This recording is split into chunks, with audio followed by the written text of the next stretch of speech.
Parliament ఎన్నికల్లో కాంగ్రెస్ ను ఎందుకు ఓడించాలని రేవంత్ రెడ్డి గారు అడుగుతా ఉన్నారు.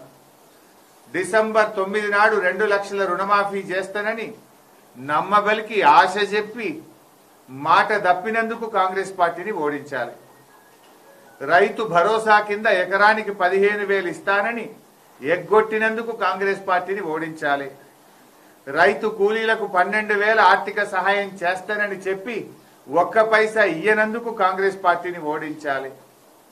రాష్ట్రంలో వడ్లకు మక్కలకు అన్ని పంటలకు మేము రాగానే 500 రూపాయల బోనస్ ఇస్తామని చెప్పి కనీసం ఎంఎస్పీకి కూడా వడ్లు కొనక రైతుల ఉసురు పోసుకున్నందుకు ఇవాళ రాష్ట్రంలోని రైతులందరూ కాంగ్రెస్ పార్టీని ఓడించాలనుకుంటున్నారు. 6 గ్యారంటీల్లో మొదటి హామీ మహాలక్ష్మి పథకం. మహాలక్ష్మి పథకం కింద రాష్ట్రంలోని 1,42,00,000 మంది మహిళలకు 2,500 రూపాయలు ఇస్తానని నమ్మించి మోసం చేసినందుకు మిమ్మల్ని ఓడించాల్సిన అవసరం ఉంది. కళ్యాణ లక్ష్మి పథకం కింద 1,00,000 రూపాయలతో పాటు తులం బంగారం ఇస్తానని మహిళల్ని మోసం చేసినందుకు ఇవాళ మిమ్మల్ని ఓడించాల్సిన అవసరం ఉంది. నిరుద్యోగ భృతి కింద 4,000 రూపాయలు ఇస్తామని ఎన్నికల ముందు ప్రియాంక గాంధీ గారితో చెప్పించి రేవంత్ రెడ్డి గారు చెప్పి మేనిఫెస్టోలో పెట్టి అసెంబ్లీలో మేము మాట ఇయ్యలేదని తప్పించుకుంటున్నందుకు మిమ్మల్ని ఓడించాలి. 2,000 పెన్షన్ను 4,000 రూపాయలకు పెంచుతామని అవ్వా తాతలను అక్కా చెల్లెలను ఊరించి ఓట్లేసుకొని అవ్వా తాతలకు ఎగనామం పెట్టి అక్కా చెల్లెలను మోసం చేసినందుకు ఇవాళ కాంగ్రెస్ పార్టీని ఓడించాలి. కరెంటు కోతలు మళ్లీ తెచ్చి రైతుల మోటార్లు గాలి అప్పుల పాలయ్యేందుకు కారణమైనందుకు కాంగ్రెస్ పార్టీని ఓడించాలి. పంటలెండుతున్నా సాగునీరు ఇవ్వలేక రైతుల ఉసురు పోసుకున్నందుకు పంటలు ఎండబెట్టినందుకు మిమ్మల్ని ఓడించాలి. మళ్లీ మంచినీళ్ల కష్టాలు తెచ్చి అక్క చెల్లెలను ఖాళీ బిందెలతో ఇవాళ నీళ్లు మోసుకురావడానికి కారణమై ఖమ్మంలో 2 రోజులకోసారి నల్లా, కరీంనగర్లో దినం తప్పించి దినం నల్లా, జైరాబాద్లో 2 రోజులకొకసారి నల్లా మంచినీళ్లు సరిగా ఇవ్వకుండా అక్క చెల్లెల ఉసురు పోసుకుంటున్నందుకు కాంగ్రెస్ పార్టీని ఓడించాలి. అకాల వర్షాలు పడి వడగళ్ల వానతో పంటలు నష్టపోయిన రైతులను నష్టపరిహారం ఇవ్వకుండా రైతులను నిర్లక్ష్యం చేసినందుకు కాంగ్రెస్ పార్టీని ఓడించాలి. తెలంగాణ ప్రజలను గాలి కొదిలేసి ఢిల్లీకి చక్కర్లు కొడుతున్న మీ నిర్వాకాన్ని చూసి మిమ్మల్ని ఓడించాలనుకుంటున్నారు. ప్రభుత్వ ఉద్యోగులకు అధికారంలోకి రాగానే 3 డిఏలు ఇస్తామని మాట ఇచ్చి మేనిఫెస్టోలో పెట్టి ఉపాధ్యాయ ఉద్యోగులను మోసం చేసినందుకు మిమ్మల్ని ఓడించాలి.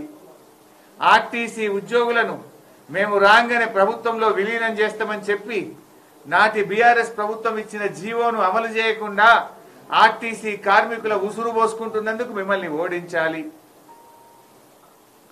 జిల్లాల సంఖ్య తగ్గిస్తామని చెప్పి కమిషన్ను ఏర్పాటు చేస్తా అని మా ఉన్న జిల్లాలను ఊడగొడుతా అని చెప్పినందుకు మిమ్మల్ని ఓడించాలి.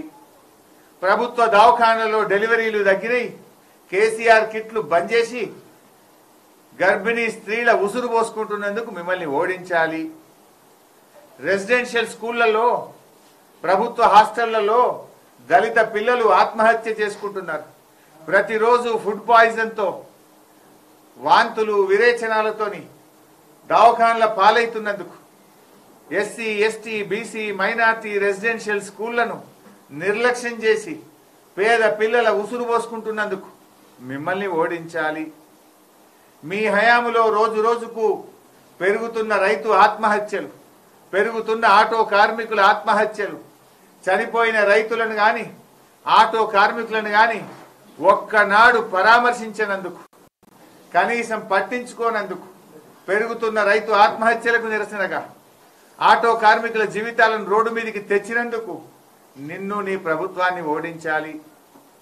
ప్రజాపాలన అని చెప్పి ప్రతిరోజు ప్రజల్ని కలుస్తా అని చెప్పి గద్దెనెక్కిన తర్వాత ఒక్కనాడు ప్రజల్ని కలిసినవు, మళ్ళా తెల్లారికేలి ప్రజల్ని కలిసిన పాపాన పోలేదు. నీ పార్టీ నాయకులు వి హనుమంతరావు, మోతుకుపల్లి నరసింహులే 15 రోజులైనా మా ముఖ్యమంత్రి అపాయింట్మెంట్ ఇస్తలేడు, మమ్మల్ని కలుస్తలేడు అని చెప్తున్నారు. అంటే ప్రజాపాలనను గాలి కొదిలేసి ముఖ్యమంత్రి అయిన తర్వాత ప్రతిరోజు ప్రజల్ని కలుస్తా అని మాట తప్పినందుకు నిన్ను ఓడించాల్సినటువంటి అవసరం ఉంది. మెడల పేగులు వేసుకుంటా, మానవ బాంబులవుతా, లాగుల తొండలిడిస్తా, నీ కనుగుడ్లతో గోటీలాడుతా, బట్టలు ఉడదీసి ఉరికిచ్చి కొడతా, నీ డ్రాయర్ ఉడవిక్తా అని చిల్లర మాటలు మాట్లాడి ముఖ్యమంత్రి పదవి యొక్క స్థాయిని తగ్గించినందుకు, నోటికొచ్చినట్టు మాట్లాడుతూ ఈ రాష్ట్ర గౌరవాన్ని తగ్గిస్తున్నందుకు నిన్ను ఓడించాలి. ఇట్లా చెప్పుకుంటూ పోతే వందల కారణాలు ఉన్నాయి రేవంత్ రెడ్డి గారు. నిన్నెందుకు ఓడించాలని చెప్పడానికి కొన్ని వందల కారణాలు ఉన్నాయి. నువ్వు మాట తప్ప అని మాట్లాడినావు. చివరికి బాండ్ పేపర్ యొక్క గౌరవాన్ని తగ్గించినావు. నువ్వు బాండ్ పేపర్ అంటే ప్రజలకు నమ్మకం ఉండే, విశ్వాసం ఉండే. కానీ కాంగ్రెస్ పార్టీ ఎన్నికల మేనిఫెస్టోను బాండ్ పేపర్ల మీద ముద్రించి, ఆ బాండ్ పేపర్లను ఎన్నికల సమయంలో అన్ని పత్రికల్లో ఫ్రంట్ పేజ్ అడ్వర్టైజ్మెంట్లు ఇచ్చి ప్రజలను నమ్మించి ఇవాళ బాండ్ పేపర్ విలువ తీసినావు, పరువు తీసినావు. అందుకోసం నిన్ను ఓడించాలి. ప్రజల నమ్మకాన్ని వమ్ము చేసినావు. రేవంత్ రెడ్డి గారు ఏదో హైటెన్షన్ వైర్ అంటుండు. ఈ పార్లమెంట్ ఎన్నికల్లో హైటెన్షన్ వైర్గా నువ్వు ఇచ్చిన మాటలు, నువ్వు చేస్తున్న చేష్టలు, నీ గ్యారంటీలే భస్మాసుర హస్తమైతే నీ కాంగ్రెస్ పార్టీ పాలిట. ఆ విషయాన్ని గుర్తుపెట్టుకో. ఎందుకంటే మాట్లాడడం ఈజీ, చేతల్లో చూపియాలను. ఒక ముఖ్యమంత్రిగా ఇంకా నువ్వేదో ప్రతిపక్ష హోదాలో మాట్లాడుతున్నట్టు దేవుళ్ళని కూడా రాజకీయాలకు వాడుకుంటున్నావు. నువ్వు రైతు బందే చక్కగా ఇయ్యలేదు. నువ్వు రేపు ఆగస్టు 15 అబద్ధాల పునాదుల మీద నువ్వు అధికారంలోకి వచ్చినావు. అందువల్ల ప్రజలు నీకు తగిన గుణపాఠం చెప్తారు. ఈ పార్లమెంట్ ఎన్నికల్లో నువ్వు ఓడితేనే ఈ 6 గ్యారెంటీలు అమలైతాయని ఇలా ప్రజలు విశ్వసిస్తున్నారు. పార్లమెంట్ ఎన్నికల్లో ఈ 6 గ్యారెంటీలు అమలైతాయని ఇలా ప్రజలు విశ్వసిస్తున్నారు. పార్లమెంట్ ఎన్నికల్లో బీఆర్ఎస్ గెలిస్తేనే ఈ 6 గ్యారెంటీలు అమలైతాయని రాష్ట్ర ప్రజలు నమ్ముతా ఉన్నారు. నువ్వు ఈ పార్లమెంట్ ఎన్నికల్లో ఓడినంత మాత్రాన నువ్వేం కుర్చీలకెళ్ళి దిగేది లేదు, కాంగ్రెస్ ప్రభుత్వం పడేది లేదు. కానీ నీకు అర్థమవుతుంది నువ్వు అబద్ధం ఆడినావు, ప్రజలకు ఇచ్చిన మాట తప్పినావు, ప్రజల్ని మోసం చేసినావు కనుక నిన్ను ఓడగొట్టిండ్రు అని నీకు సురుకు తగిలితేనే 4,000 పింఛన్ వస్తుంది, అక్క చెల్లెలకు 2,500 వస్తుంది, 2 లక్షల రుణమాఫీ అవుతుందని ప్రజలు నమ్ముతున్నారు. నువ్వు ప్రజలకు చేసిన మోసానికి ప్రజల్ని గుణపాఠం చెప్పాలనుకుంటున్నారు. నీకు ఈ ఎన్నికల్లో ఓటమి జరిగితేనే డెఫినెట్ గా నువ్వు దిగొస్తావు, నువ్వు ప్రజలకు ఇచ్చిన హామీలు అమలు చేస్తావని ప్రజలు నమ్ముతున్నారు. నువ్వేం చేసినావు? హామీలు గాలి కదిలినావు. పొద్దుగాలు వేస్తే కేసీఆర్ను తిట్టుకుంటూ కలిగినావు. కేసీఆర్ను తిడితే కాదు రైతుల కడుపు నిండదు కదా, కేసీఆర్ను తిడితే మహిళల కడుపు నిండదు కదా. నువ్వు ఎంత అందంగా చెప్పినావు. ఇంటికి చుట్టం వస్తే ఇంత అరుచుకుంటందుకు నెలకు 2,500 1వ తారీఖు నాడు బ్యాంకులు వేస్తా అన్నావు. మరి ఇప్పుడు ఎట్లా అరుచుకోమంటావు చుట్టాన్ని? మన్మడొచ్చి నీ కాళ్ళు ఒత్తుతాడు అని అవ్వా తాతలకు అందంగా చెప్పినావు. ఇవాళ మన్మడు ఒత్తుతలేడు కాళ్ళు. నువ్వు 4,000 రాకపోయా? మరి జనవరి నెల ఇచ్చే 2,000 ఎగరగొట్టినావు కదా. మరి అందుకోసం నువ్వు 4,000 ఇవ్వాలంటే మన్మడి కాళ్ళు ఒత్తాలంటే నిన్ను ఓడగొట్టాలి. నిన్ను ఓడగొడితే గప్పుడు నువ్వు సోయికి వస్తావు, నువ్వు 4,000 ఇస్తావు, గప్పుడు మన్మడి కాళ్ళు ఒత్తుతాడని అవ్వతాతలు అనుకుంటున్నారు.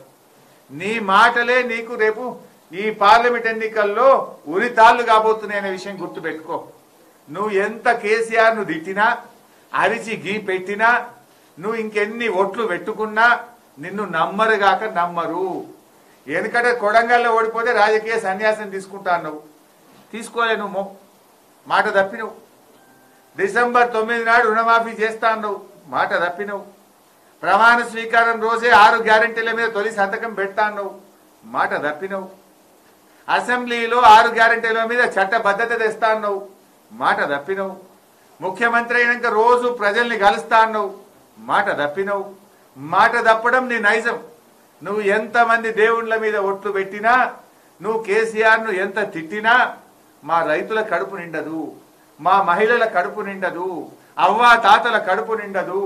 ఆ అవ్వా తాతలను, మహిళలను, రైతులను నువ్వు చేసిన మోసానికి నీకు ఉసురు తప్పదు.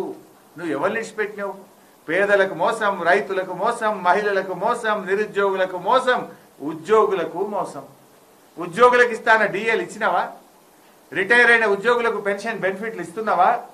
అందరినీ మోసం చేసినావు. తప్పకుండా ప్రాయచిత్తం తప్పదు. నీకు గుణపాఠం తప్పదు. ఎందుకు ఓడించాలని నువ్వు అడిగినావు గనుక నేను ఆ కారణాలు చెప్పిన ఈరోజు.